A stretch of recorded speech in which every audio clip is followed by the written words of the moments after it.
ನಮಸ್ಕಾರ ಸ್ನೇಹಿತರೆ, ನಾವು ಇವತ್ತು ಹಾಸನಕ್ಕೆ ಬಂದಿದ್ದೀವಿ. ಹಾಸನದೊಳಗಡೆ ಪ್ರಮುಖವಾದಂಥ ಬೆಳೆ ಅಂದರೆ ಅಡಿಕೆ ಗಿಡ.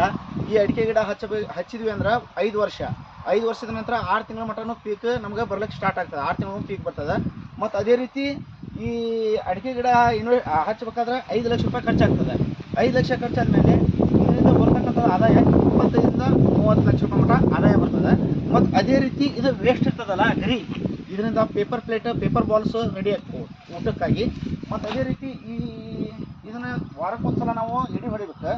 ಎಡೆ ಹೊಡೆದ ಮೇಲೆ ಇದನ್ನು ನಡ್ಬರ್ಕ್ ನಾವು ಕಾಯಿಪಲ್ಲೆ ಅಥವಾ ದ್ರಾಕ್ಷಿ ಮತ್ತು ಹೊಳ್ಳೆ ಪಪಾಯಿ ಬೆಳಿಬೋದು. ಇದಕ್ಕೆ ಡ್ರಿಪ್ ಮುಖಾಂತರ ನೀರು ಕೊಡೋದು, ಡ್ರಿಪ್ ಪೈಪ್ ಮುಖಾಂತರ ನೀರು ಕೊಡಬೇಕು. ಅದೇ ರೀತಿ ಈ ಗಿಡಗಳು 6 ತಿಂಗಳ ನಂತರ ನೀರು ಕೊಡಲಿಕ್ಕೆ ಸ್ಟಾರ್ಟ್ ಆಗ್ತದೆ. ಈ ಥರ ಹೂ ಬಿಟ್ಟು ಮತ್ತು ದ್ರಾಕ್ಷಿನೂ ಬೆಳಿಬೋದು ಇದರ ನಡ್ಬರ್ಕೆ. ಅದಾದ ನಂತರ ಭಾಳ ಪೀಕನ್ನು ನಾವು